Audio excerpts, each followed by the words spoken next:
अस्सलाम वालेकुम। जो टेस्ट हुआ था आपका उसका सोल्यूशन मैं बताने वाली हूँ कि जो आपने चैप्टर नंबर 3 का टेस्ट दिया है, जिसमें पहला क्वेश्चन था convert following table in first normal form by using one method.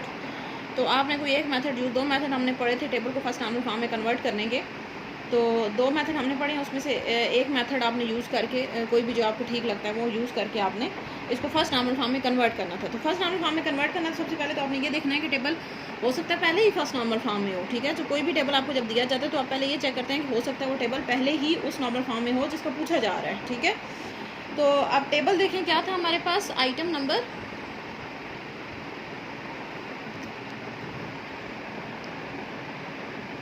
Number दिया हुआ है, क्वांटिटी है, प्राइस है और सेल्समैन है। ठीक है, आइटम नंबर में हमारे पास है 791, क्वांटिटी है 3, प्राइस है 300, सेल्समैन अरशद। उसके बाद क्वांटिटी है आइटम नंबर 792, क्वांटिटी है 2 and 5, 200 and 500 and Ali and Usman. ठीक है, नेक्स्ट है हमारे पास 793, इसमें भी इसी तरह से 5 और 7, 500 700 और आगे सेल्समैन के नाम दिए हुए हैं, अब्बास एंड हमज़ा। ठीक है, वो भी लिखे अब्बास एंड हमज़ा। ठीक है, ये हमारे पास जो है वो आपका टेबल इस तरह से दिया हुआ है। ठीक हो गया। अब इसमें देखना है कि फर्स्ट नॉर्मल फॉर्म में क्या होता है। फर्स्ट नॉर्मल फॉर्म में होता है कि आपके पास रिपीटिंग ग्रुप्स जो हैं वो नहीं होने चाहिए। अब देखें यहाँ पे हमारे पास रिपीटिंग ग्रुप्स हैं क्या। पहला तो ठीक है 791, उसके आगे एक रो और एक कॉलम। हमें पढ़ा था कि हर रो और हर कॉलम में एटॉमिक वैल्यू होनी चाहिए, सिंगल वैल्यू होनी चाहिए, रिपीटिंग ग्रुप्स नहीं होने चाहिए। पहला तो ठीक है। 792 पे देखें हमारे पास एक ही वैल्यू और उसके आगे दो हैं, तो ये हमारे पास रिपीटिंग ग्रुप है। 793 पे देखें, उसमें भी हमारे पास यहाँ पे सिंगल वैल्यू के साथ हमारे पास क्वांटिटी, प्राइस एंड सेल्समैन की डबल वैल्यूज हैं, तो ये भी रिपीटिंग ग्रुप। इसका मतलब है ये टेबल हमारे पास फर्स्ट नॉर्मल फॉर्म में नहीं है, हमें इसको फर्स्ट नॉर्मल फॉर्म में कन्वर्ट करना पड़ेगा। तो हमने पढ़ा था फर्स्ट नॉर्मल फॉर्म में कन्वर्ट करने का सिंपल सा मेथड, हमने दो मेथड पढ़े थे। एक तो ये है रिपीटिंग और नॉन रिपीटिंग को अलग कर दें। उसमें हम क्या करेंगे, आइटम नंबर को अलग कर दें, क्वांटिटी, प्राइस और सेल्समैन को अलग कर दें और इसमें से किसी एक को इसकी जो है वो प्राइमरी की बना दें। ठीक है, एक तो हम ये कर सकते हैं। दूसरा जो बहुत ही सिंपल तरीका है वो हमने पढ़ा था कि जो मिसिंग वैल्यूज़ हैं उनको आप वहाँ पे प्लेस कर दें। अब मिसिंग वैल्यू क्या है, यहाँ पे हमारे पास 792 है, मिसिंग है, तो आप 792, 500 अली और उस्मान, ये हमारे पास एक कंप्लीट रो बन जाएगी, ये दूसरी कंप्लीट रो बन जाएगी। ठीक हो गया। अब यहाँ पे भी हमारे पास मिसिंग वैल्यू है, उसके आगे क्या आ रहा है 793, तो आप 793 को यहाँ पे प्लेस करें और ये हमारे पास जो है वो फिफ्थ रो बन जाएगी। ठीक है, तो ये हमारे पास टेबल सिंपल, बहुत ही सिंपल क्वेश्चन था। तो इस तरीके से हमारे पास टेबल जो है वो फर्स्ट नॉर्मल फॉर्म में आ जाएगा कि जहाँ जहाँ पे आपके पास मिसिंग वैल्यूज़ थी वो आपने क्या की, वहाँ पे प्लेस कर दी। तो ये हमारे पास टेबल आप किस फॉर्म में आ गया है, फर्स्ट नॉर्मल फॉर्म में आ गया। इसमें से हमारे पास सारी जो रिपीटिंग ग्रुप्स है वो हमने रिमूव कर दी। ठीक है, सेकेंड क्वेश्चन था हमारे पास convert the following table in second normal form. Table आपको दिया हुआ है और उसको हमने कन्वर्ट करना है सेकेंड नॉर्मल फॉर्म में। ठीक हो गया। उसमें हमारे पास टेबल्स दिए हुए हैं। ठीक, टेबल में आपकी वैल्यूज़ भी दी हुई हैं और डिपेंडेंसीज भी दी हुई हैं। ठीक है, डिपार्टमेंट नंबर है, डिपार्टमेंट नेम है, एम्प्लॉय नंबर है एंड एम्प्लॉय नेम। ठीक है, डिपार्टमेंट नंबर 10, 20, 30 एंड 40,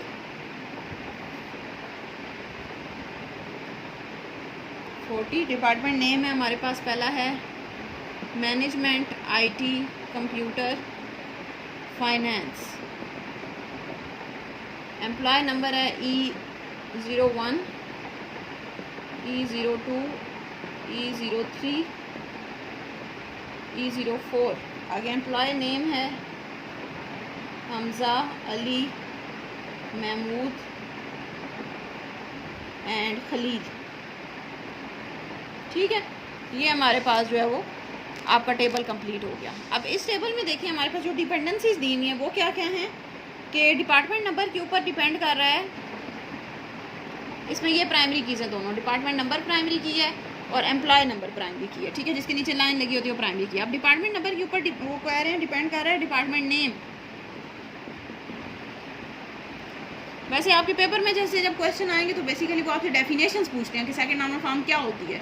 तो ये वाले क्वेश्चन मैं आप यहाँ से आपसे डेफिनेशन नहीं पूछ सकती क्योंकि वो तो बुक से देख के लिखना बहुत आसान है। तो आपकी अंडरस्टैंडिंग जानने के लिए फिर मैं आपको ऐसे क्वेश्चन देती हूँ ताकि मुझे पता चले कि आपकी इतनी अंडरस्टैंडिंग हुई है।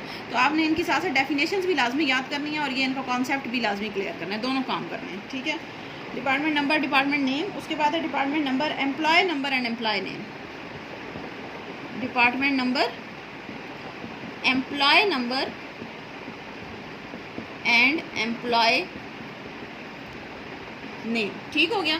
तो ये हमारे पास डिपेंडेंसीज दी हुई हैं। अब डिपेंडेंसीज का क्या मतलब होता है कि हमारे पास ये एक वैल्यू नोन हो तो हम उससे निकाल सकते हैं। हमने पढ़ा था कि सेकंड नॉर्मल फॉर्म होती क्या है कि एक तो टेबल फर्स्ट नॉर्मल फॉर्म में हो। अब देखें टेबल फर्स्ट नॉर्मल फॉर्म में मौजूद है, इसमें कोई रिपीटिंग ग्रुप्स नहीं है, तो इसका मतलब फर्स्ट नॉर्मल फॉर्म में ऐसा ही है ना, कोई वैल्यू रिपीट तो नहीं हो रही, हर किसी के आगे एक ही वैल्यू आ रही है, 20 के आगे एक है, 30 के आगे एक है, 40 के आगे एक है, कोई रिपीट नहीं हो रही वैल्यू, तो इसका मतलब है टेबल फर्स्ट नॉर्मल फॉर्म में ऑलरेडी मौजूद है। अब हमें क्या करना है, इसको सेकंड नॉर्मल फॉर्म में कन्वर्ट करना है। सेकंड नॉर्मल फॉर्म की क्या कंडीशन होती है कि आपके टेबल में पार्शियल डिपेंडेंसी नहीं होनी चाहिए। यही थी ना, पहली कंडीशन थी कि फर्स्ट नॉर्मल फॉर्म में हो, और दूसरा है पार्शियल डिपेंडेंसी नहीं होनी चाहिए। पार्शियल डिपेंडेंसी क्या होती है?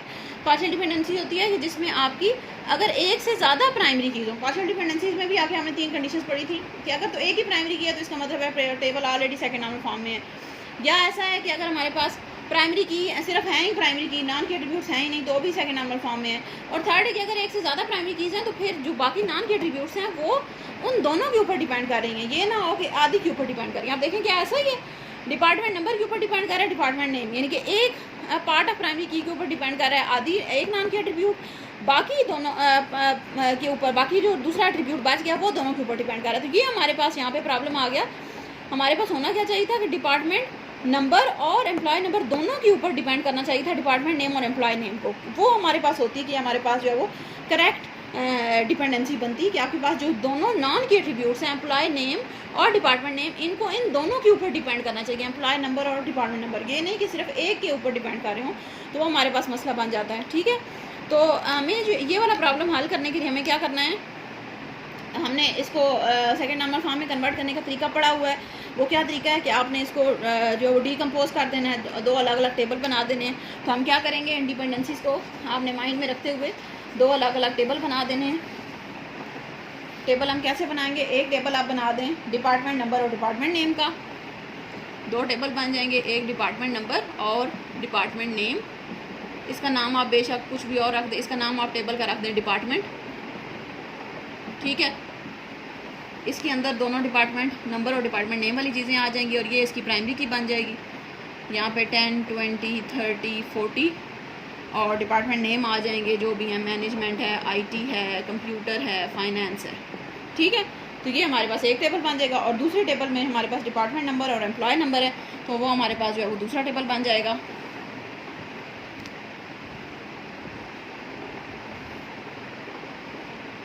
डिपार्टमेंट नंबर, एम्प्लॉय नंबर, दोनों प्राइमरी कीज़ हैं, और एम्प्लॉय नेम, ठीक है। डिपार्टमेंट नंबर वही आ जाएंगे 10, 20, 30, 40। एम्प्लॉय नंबर है हमारे पास E01, 02, E03 और E04, ठीक है। और एम्प्लॉय नेम जो हमारे पास थे हमज़ा, आगे अली आ गया, खलील आ गया, महमूद आ गया, वो सारे एम्प्लॉय नेम आ जाएंगे, ठीक है। तो ये हमारे पास जो है वो टेबल, 2 टेबल, उसका नाम आप डिपार्टमेंट रख दें, इसका नाम आप बेशक एम्प्लॉय रख दें, या एक का डिपार्टमेंट 1 कर दें, एक का डिपार्टमेंट 2 कर दें, ठीक है। जो अपनी मर्ज़ी है नाम, ये कोई मसला नहीं होता इतना, ठीक है। सिर्फ आपने क्या करना होता है, प्राइमरी कीज़ प्रॉपर्ली मेंशन करनी होती हैं, ठीक है। तो ये हमारे पास टेबल जो है वो सेकंड नंबर फॉर्म में आ जाएगा कि आपके टेबल में 2 प्राइमरी कीज़ थी, आपने क्या किया, उनको सिंपल एक में जिसके ऊपर डिपेंड कर रही थी उसको एक टेबल में डाल दिया और उसको अलग से प्राइमरी की बना दिया, और बाकी जो दूसरा एट्रीब्यूट था वो दूसरे के ऊपर डिपेंड कर रहा था उसको हमने सेपरेट कर दिया। तो ये हमारे पास सेकंड नॉर्मल फॉर्म। इसी तरह अगर फॉर एग्जांपल इसमें कोई थर्ड नॉर्मल फॉर्म वाला होता, फॉर एग्जांपल इस तरह से होता कि ये जो नॉन के एट्रीब्यूट है एम्प्लॉय नेम, ये डिपेंड कर रहा होता डिपार्टमेंट नेम के ऊपर, तो हम इनका एक अलग से टेबल बना देते हैं और उसमें किसी एक को एम्प्लॉय नेम को या डिपार्टमेंट नेम को प्राइमरी की बना देते हैं, ठीक है। तो ये इस तरह से क्वेश्चन आपके पास आ सकते हैं, या डेफिनेशंस पूछी जाती हैं कि थर्ड नॉर्मल फॉर्म होती क्या है, ट्रांजिटिव डिपेंडेंसी क्या होती है, है, या ये क्वेश्चन दिया होगा उसको कहा होगा टेबल दिया हुआ है बताएंगे सेकंड नॉर्मल फॉर्म में है या नहीं है, या कैसे इसको कन्वर्ट करेंगे सेकंड नॉर्मल फॉर्म में, या फर्स्ट नॉर्मल फॉर्म में है या नहीं, या अगर नहीं है तो कैसे कन्वर्ट करेंगे। ठीक है, तो सबसे पहले तो आपने ये चेक करना होता है कि वो है या नहीं। तो बहुत सारे टेबल्स ऐसे होते हैं जो ऑलरेडी ही सेकंड या फर्स्ट नॉर्मल फॉर्म में होते हैं। ठीक है, तो आप बजाय इसके कि उनको कन्वर्ट करने बैठ जाएं, आपने पहले चेक करना है। ठीक है, तो जैसे हमने पहले देखा अगर फर्स्ट नॉर्मल फॉर्म में नहीं था तो हमने उसको फर्स्ट नॉर्मल फॉर्म में पहले किया, रिपीटिंग रोज थे उसमें, इस वजह से हमने किया। अब सेकंड नॉर्मल फॉर्म में भी हमने देखा 2 प्राइमरी कीज़ थी, तो इसका मतलब है कि वो और दोनों ही के ऊपर सारे डिपेंड नहीं कर रहे थे, तो इसका मतलब वो सेकंड नॉर्मल फॉर्म में नहीं था, तो हमें उसको कन्वर्ट करना पड़ेगा। तो ये चीज़ें आपने पहले चेक करनी होती हैं, उसके बाद हम उसको कन्वर्ट करते हैं। ठीक हो गया, तो ये सिंपल सा आपका टेस्ट था जिसका ये सोल्यूशन है आपके पास। अब नेक्स्ट हम इंशाल्लाह कल से चैप्टर नंबर 5 स्टार्ट करेंगे। Thank you.